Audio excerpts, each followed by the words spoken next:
everyone. Welcome to Off the Bat Baseball, the top-notch podcast that brings you tons of MLB news weekly. We've had a busy month, but we're, of course, keeping the podcast going and bringing out as many episodes as we can. We hope you are all staying safe during these unprecedented times, and we urge you to stay in your homes, even while your favorite local businesses are opening up. This will slow down the spread of COVID-19 and keep you and your family safe. Before we get into this episode, Coach at the Plate, I'd like to speak a little bit about Rocky Mountain Barber Company. RMBC is dedicated to making men's care as easy as possible. They sell great care products made with all natural ingredients. I personally recommend the shampoo and conditioner package. They're even made in small batches so that quality is not affected by manufacturing. Be sure to check out RockyMountainBarber.ca if you're in Canada or RockyMountainBarber.com if for the US, and use the code OTB, which of course stands for Off the Bat, and you'll receive 5% off your final order. Without further ado, Coach at the Plate. Rachel, it's been a while. I am so glad we could finally pick out a date where we could give you a full interview for the OTB community. So, how are you doing? Yeah, I'm glad we finally got to get on here, and I'm doing great. You know, I just considering the circumstances, I have nothing to complain about, and I'm thriving. You know, so I feel great, and I'm good. How are you guys doing? Yeah, we're all good here. So on to the next question. So not only are you the first pro ball coach on the podcast, but you're also the first female coach for us, which is great. So baseball is a pretty hard sport to get into. So what would you say got you to the position as a hitting coach in the Yankees organization? That could be an hour-long answer or a 10-minute answer, or I'll try to make it a few minutes. So I would say previous to working with the Yankees, I worked for 6 years in professional baseball, 3 with the Cardinals organization and 3 with the Astros organization as a strength and conditioning coach. So I had experience already in professional baseball as a coach just in the weight room. And so I was spending a lot of time, I spent 6 years learning the ins and outs of minor league baseball and understanding professional baseball as a whole. I lived in the Dominican Republic for different spouts of time. I was a minor league coordinator, so I traveled around to a lot of minor league affiliates. I was Latin American coordinator, so I've held several roles. And then I met Dylan Lawson, who's my current boss with the Yankees. I met him during my time with the Astros, and he just really was a mentor of mine of sorts in hitting. And I just, any chance I could get, I was slipping into hitting meetings and learning from him and learning from our entire hitting department with the Astros and understanding what they were doing from a swing mechanic standpoint, from a swing decision standpoint with vision and things like that. So then when I decided to make a bit of a career shift and get away from strength and conditioning, I went back to school to get a second master's degree in biomechanics and statistics. So I moved to Europe. I started working with the Netherlands national baseball and softball team in the batting cages. And so I was kind of made a transition to hitting coach there in the Netherlands. Got away from the weight room so much and just started like getting my eyes on some hitters. And the whole time Dylan and I had kept in touch. He had moved over to the Yankees organization as the hitting coordinator. We kept in touch. We started talking about research projects that I might be able to do with hitters. And so I actually ended up going to Driveline Baseball in Seattle and doing my research in eye tracking for hitters. So I basically spent the last year and a half studying and kind of doing what any young person does in their field, is building their resume by studying and doing internships and doing research and those kinds of things. So I almost started my career over, in air quotes, as a hitting coach a year and a half ago. However, it wasn't really starting from zero because I had 6 years of experience coaching in professional baseball, just in a little bit of a different realm. So then when I let, kind of my contacts know that I wanted to be a hitting coach and cross over and do some different things, possibly even in administration in the future with professional baseball. Definitely I had a few of my colleagues that I had worked with and knew my work ethic and my baseball knowledge in general and my experience in the sport, et cetera. And they were like, absolutely. And on top of the fact that I had done research at this point with eye tracking and with hitters and had worked in the Netherlands a bit and kind of got my eyes on swings a bit more. That was, I guess, how I landed the job of minor league hitting coach with the Yankees. That's a cool answer. Yeah, moving to Europe, it's a huge career move. Sounds like it was pretty successful for you. The next question, out of everyone we hosted, you were the easiest person to contact. Thanks so much for making it easier for shows like ours to run efficiently. I saw you also have a podcast, so could you explain to us what it is? Well, I'm glad that you said that. I try to be accessible, and I also just try to make it easy to schedule through the online service, and there's no back and forth, and then there's no confusion. So I really just try to do this as much as possible. And I love, love, love to see two young men like yourself being entrepreneurs and putting yourself out there. That's an incredible skill. So hats off to you. My own podcast is really just a hobby more than it is a business. I love sharing people's stories and understanding what makes them tick. So it's called the Theta Wave podcast, which is the Theta Wave is the brainwave associated with the flow state. So I try to have people on that I think are doing things differently and that are in the flow and kind of just like being creative and thinking outside the box. And so my most recent guest, which was probably about a month ago now, was Jeff Albert, who's a major league hitting coach for the Cardinals now, who's one of my earliest mentors in professional baseball. Next one coming out is Kat Osterman. She's a professional softball player. And I mean, she's one of the longest tenured professional softball players, probably one of the only women to ever make a career out of that. So she's an incredible human, and just finding out like their backgrounds, what makes them tick, kind of what their family life was like, how they've basically made it through all of the noise and stood out amongst other people.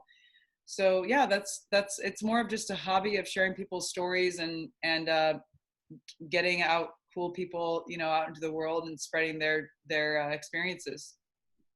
Yeah, definitely. That's really cool. Okay, so baseball's known as a pretty inclusive sport ever since the color barrier was broken by Jackie Robinson. You've proven that there still are some boundaries that are holding others back from their true passion, which is baseball. Could you explain the journey you've taken and boundaries that you've broken, starting when you applied for coaching jobs in pro ball? So I do want to say that, especially in light of just like the things that are going on in the United States and just a lot of the racial issues that I wouldn't say starting to have, that we're uncovering and bringing light to, because it's not that they don't exist. It's that we've kind of ignored it and we've said, oh, there's no racism, and there's still quite a bit of that going on. And what I think is really fascinating about Jackie Robinson's story is if you take a deep look and you read his book, it's called I Never Had It Made. It's a phenomenal autobiography by Jackie. Have either of you read that by chance? No. No, I didn't. I'm definitely going to get to it. I didn't know he wrote a book. Sounds like. Yeah, it's a phenomenal book. Like, I mean, geez, he lays it all out there. So he wrote the book probably 20 years after his career, I think. And he says that his career was pretty like tumultuous, so I think we remember Jackie Robinson as like the day the color barrier was broke and everything was happy and there's all these pictures of him smiling and with his teammates. And realistically, like the truth is that the first year that he was brought up to the big leagues, his own teammates signed a petition saying they wouldn't play with him. And thankfully, Branch Rickey, the general manager at the time, basically was like, oh, that's so sad for you because you'll have to find another team. So thankfully, Branch Rickey had Jackie's back, but he went to the big leagues with teammates that did not want to play with a black man. So you can imagine all of the, it wasn't easy, even after he signed a piece of paper, and we kind of have this vision of like, oh, it was over, it definitely wasn't over for him. And it's still pervasive, and I think the worst thing that we can do is just say that it doesn't happen or it didn't happen. And so for me personally, I strangely relate to a black man in the 1940s as a white woman in 2020, where, when I was first getting in, I was told blatantly, and it was acceptable to tell a woman that she wasn't, that I wasn't going to be hired for the position because I was a woman. And that was in 2012, 2013. So that wasn't 40 years ago. That was 5 or 6 years ago, that it was somehow acceptable that they could just tell me that, yeah, we just can't have a woman on staff type of thing. So what happened is, I will shorten this story, long story short, is that I had massive trouble in 2013 getting a job. And like we're talking about low-level internships. And at that point, to give everyone an idea of where I was in my career, I had already done 4 of which were specifically in baseball. I'd done a master's degree at LSU, which I'm sporting right now, which if you're in Canada, you don't know what that means, but LSU is one of the top athletic schools in the country. Go Tigers. And like I had a phenomenal resume for a young coach, and even a really good baseball resume. I spoke some Spanish. I had already worked for the Cardinals as an intern, and I was having trouble even getting a call back for an interview, not even a job, but even a call back. So I had a lot of trouble. Finally, I got on the phone with a guy who was honest and said, "Hey, I'm really sorry. You are an excellent candidate, but we can't hire you because of your gender, because our administration doesn't want to do it."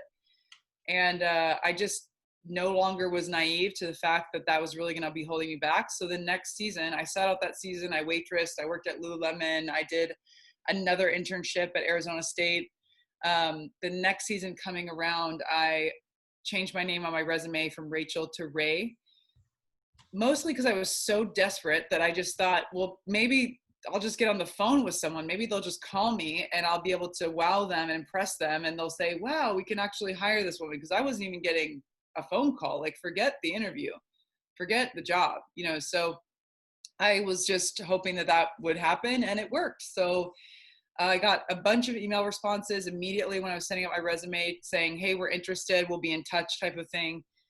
And then I got a phone call one day from a guy, didn't know the number, and I picked it up, and I was busy at the time, and he said, hey, this is so-and-so from so-and-so organization. I'm looking for Ray. And I said, this is she. And he was pretty surprised. And I was like, hey, I'm very busy right now. Can we talk tomorrow afternoon? He said, yeah, no problem. I'll call you tomorrow afternoon. And he never called. So he ghosted me before ghosting was a thing. And I followed up by email, never heard from him. And I just felt like it was so awkward, and it was like this strange, paradoxical ray of hope, because I thought, oh, if I my resume is good, I am doing the right things, I am qualified, I just know it's a matter of time basically before someone takes a chance, because my resume is really good. And so I ended up emailing the other people back with my full name, Rachel, and never heard from those people either. And so it was a kind of a punch to the gut, but also again kind of like this like ray of hope. I was like, okay, I'm doing the right things. And so finally, late in that off season, the Cardinals called me back, who I had interned for a 3-month internship, and then one of the rookie league teams. They called me back in January, which is really late for baseball jobs, and offered me a full-time job as a minor league coordinator. So I actually went from being not able to get a part-time internship to being hired to oversee 250 athletes and 10 male strength coaches for the Cardinals. So it just took one, and by that time I had so many experiences on my resume that I was qualified to do the job, and I'm forever grateful to them. Yeah, it's actually really awesome that you stuck with it, and you kept trying for those interviews, and you finally got the job with the Cardinals. It's really, really impressive. So moving from the Cardinals to the Astros to the Yankees in 7 seasons must be a really big switch. So what would you say are some of the things that changed between the 3 organizations? I mean, things change rapidly within the organization. So just the time that I was there, it's like you have to consider the years that I was with the Cardinals and with the Astros. And so when I was with the Cardinals, they were on a bit of a downturn after winning the World Series in 2011, I believe. And I was there probably at a time where they were struggling a bit, or they were just kind of on their way down, I suppose, from some of the things that they had, some of the success they experienced. They were a very traditional organization, what I would consider traditional now. I think they're doing some really incredible things in the past couple of years, and really huge moves to be progressive and adopt some of the technology and such. And so you got to think, when I was there in 2014, Blast Motion didn't exist. TrackMan didn't exist. Rapsodo didn't exist. Like, the things that have come along in the past 5 years have completely overhauled baseball. And so that was, in some ways, it's funny, like that was a little bit of the dark ages of sorts.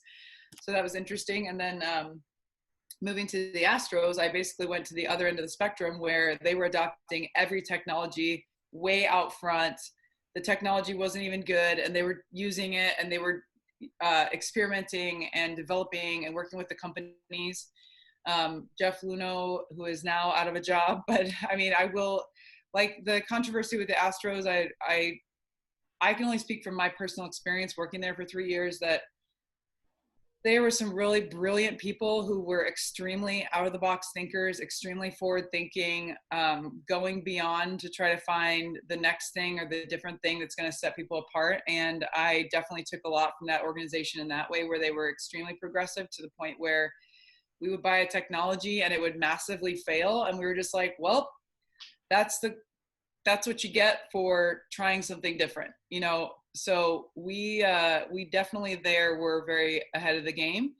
The Yankees now, I'm seeing more of that. And just also, I think they're like in a transition phase from, the Yankees are very traditional, obviously have a ton of history and a ton of history of success. So it's really amazing to see how progressive they are, regardless of the fact that they've been so successful, and also that they have such a big budget where they may not have to focus on development as much as other teams, even though of course they still do. But I'm coming in at a time where you're seeing, you know, I'm a non-traditional hire, but like I'm only one of many non-traditional hires. You know, we've got an analyst working as a hitting coach, and we've got Sam Breen, who was hired from Driveline Baseball with no professional baseball experience whatsoever, to be the pitching coordinator for the Yankees. You've got my boss, Dylan Lawson, who came from a strong college background.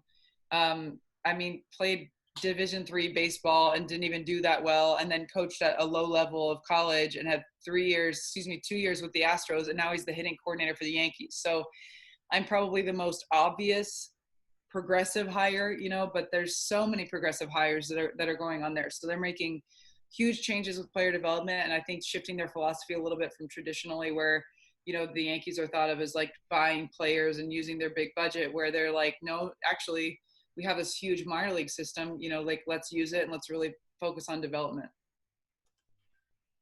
Yeah, so you know, every club seems like they are moving forward along the years. So we're also going to toss the link down below in the description for this episode. We know that you're raising money to help those during COVID-19. So can you explain who you're raising money for and why? Yeah, I mean, I think it's easy to look at a problem this big, you know, with COVID and just freeze and be like, well, I can't really do anything. And for me, that's not true. You know, I can do something. And so what I've done is just, I'm donating $5 a day of my own money. So $35 a week to this GoFundMe. And I'm just inviting other people to join in. Every time I do a podcast or an interview, I ask for a $10 minimum donation. And I just am giving to different causes. I've given to several food banks, several like medical supply places. I've given to an organization called More Than Baseball that takes care of minor league players and some of their things that are going on, especially right now. And then also, like this last week, I donated to an organization called Miracles for Baseball, and they help underserved populations get, you know, baseball needs. So basically they're going into inner city schools, they go to Africa, they go all over the world and kind of bring baseball equipment and help them learn how to play. So they're bringing the game and hopefully also bringing like community and activities for kids who need it. So in light of just everything that's going on in the world with the United States and some of the things that are coming up with racial issues, I just felt that that was the thing that I wanted to give to this time. So it's different every time, and I'm just going to keep it going. Originally I was like, I'll keep it going until COVID is done, but actually I think I'll probably keep this going indefinitely. And it's brought a lot of positivity to my life and also helped me bring positivity to others. So. Okay, so that's really cool. $5 a day. We did make a donation. That's like all my available money that I had, so I put it in. I'm like, you know what? There are other people who need it more than I do, so I sent it right away, no doubt, and I sent it. So the next question, as a part of the Yankees organization, as a part of the Yankees organization, what are some of the things they're doing with all measures in place? What are they doing to support their employees? And my personal favorite, are you still coaching players? Okay, so with all measures in place, what's the question? So I'm really just referring to what are the Yankees doing to support their workforce and their minor league players during like COVID-19? Um, I would like to keep those things, like I'm just gonna keep it private. However, I will say, I'll answer it like this. The Yankees are being really supportive of everyone. They're being extremely generous. I'm extremely thankful for how they've handled it. Um, I am still coaching players. It obviously looks a little different. It looks more like an off season where we're just communicating through text and sending video and Instagram messages because that's where the players live and operate. So we're trying to go to them and be where they are. And so, yeah, we're still virtual coaching, I guess is the answer. So we're just still staying in touch and making sure that they're doing work, but also that they're okay and that they're with their families, or if they're away from their families, that their families are doing well. So just trying to be conscious of what they might be going through. Yeah, so a follow-up question, not completely unscripted. So you said virtual coaching, and you also mentioned how it's like the off-season. Is this like a new method of virtual coaching, or are you using the same methods as the off-season? I would say same methods to this point. I have never enjoyed the off-season coaching as much because you're just away from them. And honestly, it's hard to get a hold of them sometimes, or then sometimes they'll send you video every single day and then sometimes they won't. And sometimes, it's just, it's like human nature, like you're away from them, like out of sight, out of mind type of thing. And so I just love the human interaction. And I think I'm speaking for a lot of people or even everyone when I say that, like it's easier when you can talk face to face and I can put my hand on their shoulder and we can have an in-person conversation. Is so much more rich. Obviously we have FaceTime, we have Zoom, we have those things. And so that's obviously, it's a lot easier than it was even 5 years ago. But it's, it's still just not the same. I miss that human, like I said, and people underestimate touch, a high five or a pat on the back or like a hug or something. It's so important for relationship building and just support. So I think I'm speaking for a lot of people out there right now when I say I'd rather be coaching in person. Yeah, it's coaching. I'm just going to assume it's always better when it's at a baseball park or a facility somewhere where you can just see your team. Training, obviously, in person does make a big difference, and you've clearly explained that very well. So my next question, we don't really know what the future holds right now in baseball. The Players Association, team owners, and the league are currently trying to work out a deal to see baseball this season. With everything that's been proposed and rejected, do you think there's still a possibility to see a 2020 season, or at least a part of it? I mean, I do. I guess that's probably just my optimistic view of things. But I have to just trust that, the players and the owners they have the best interest of the sport in mind and safety concerns in mind. And they are, it's easy to sit back and say, well, we should do this or we should do that. But they know way more of the details of what is going to happen.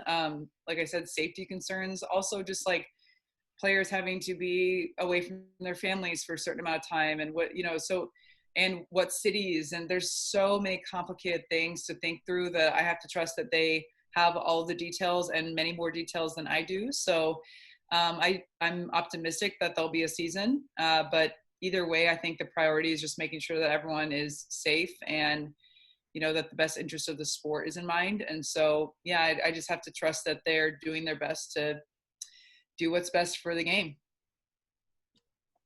All right, so as a dedicated Jays fan, well, both of us are, it's cool to see the person who has worked with and is working with current and future stars for the Yankees. So who'd you say was the most fun person and is the most fun person to train with, and why? My favorite players to coach are always the ones who are the most engaged, I guess, or just the ones who not are the most successful, but the ones that you see make a turnaround. And so, or make it out of a tough situation. So I would have to say, like, there's definitely some young land players that I got a chance to work with before we left that I just am really connected with. And I don't mind shouting them out on here, but like Andres Chaparro is one of them. I don't know if you need me to spell that, but yeah, so he's Venezuelan player. And then Gustavo Campero, same thing. Like just guys who they're very engaged, they work hard, they ask questions, they're just excited to be there. I mean, I had an opportunity to work with Luke Voigt when he was with the Cardinals. I haven't worked with him with the Yankees because he's in the big leagues now, but really, really cool to see somebody like him who works his ass off. He just works so hard, and he always has. When he was with the Cardinals organization, young kid, not a high round draft pick, and just really worked. I mean, he puts in the work. So really cool to see him being successful and having an opportunity to play at the major league level. I won't work with him with the Yankees, and I'm glad. So I'm glad because he'll be in New York. So yeah, so cool to have worked with him and see him now and be in the same organization. It was cool to say hi to him when I got to Tampa. Yeah.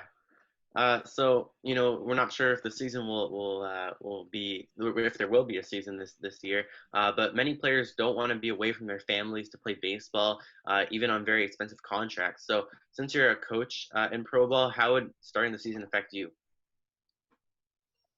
It wouldn't, because I don't have a family or a goldfish or a dog or anything like that. So it wouldn't affect me negatively. I'm very go with the flow, and I can go just about anywhere to do just about anything. So I'll go wherever the organization tells me, and I'll be happy to work wherever they put me. And if they don't put me anywhere, I'll be happy to be patient. So.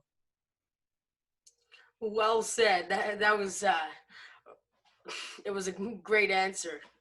I was expecting something completely different, but nice. Assuming you've had some free time, this is just our fun question that we like to ask our guests. What are some new skills that you're trying to learn or have learned while there is no season? Yeah, I have had a little bit more flexible schedule, obviously, than I would have had with a baseball season. I had a pretty packed year and a half leading up to this point. So I went back to school and did that. And then I moved during the baseball off season last year, I was working full time at Driveline Baseball in Seattle, and I didn't really get an off season. So then I went straight from Seattle to spring training. And when COVID hit, I was like, oh, here's the off season that I didn't get. And so it's been nice to have a little space to reflect. And I did, when they sent us home in spring training, I did a 2-month road trip, basically. So I went to Utah and lived in a really small town called Hurricane in southern Utah. And then I lived in Colorado for a month as well, in a very, very, very small town north of Durango. So I just, tried to find the best towns to live in during COVID with no people. And what skills am I picking up? The answer to that is I'm watching a ton of Major League Baseball games from last year.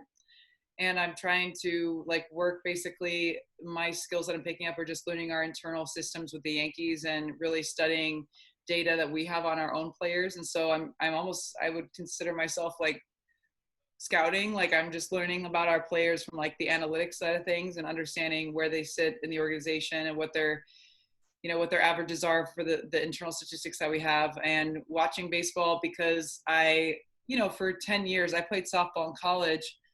And then for 10 years, I didn't really think about, first and third situations and cutoff man and where the defense is. And so I just am basically refreshing a language that I haven't used in a long time. So those things. And then I would say also just, like I said, taking space. I have not read a single book during COVID, although I've read parts of many books, but I'm not devouring information and inundating myself. I like to definitely take some time to reflect and some quiet time and time away from the noise as much as possible. So I've done a lot of hiking, and I'm back in Florida, so I'm going to try to do some diving certification and just get outside and in nature and be peaceful, I guess. That's the really awesome. Education can take on a lot of forms, and I would say that's the education that most people neglect. Yeah, so really cool there. And now, as we wrap up this podcast, we want to keep this podcast going with some more great content, especially during these times right now. So We know that many people are deprived from baseball, and we're trying as hard as we can to create quality content for our listeners as fast as we can. So in order to do this, we want to know, and we ask all of our guests this, who would you want to nominate as a guest for this podcast? Oh, wow. I mean, I would want to nominate one of the Driveline guys because I think they would love that you guys are being little young entrepreneurs. So I would say like one of the Driveline baseball coaches, maybe Kyle Bodie or maybe Rob Hill, or Rob Hill might go on. He's now Right. Rob Hill is the director of pitch design for Driveline. He's also one of the pitching coordinators for the Dodgers now. Oh, wow. So yeah, great ideas for different different new guests for the podcast. I'd like to thank you one more time. We're glad to have the opportunity, and we're glad to see you breaking barriers in the MLB. To the OTB community, be sure to subscribe, like, review, and turn on notifications to see when we release new content. Thanks for being so patient. We're glad to have such a great community. That's about it. Bye.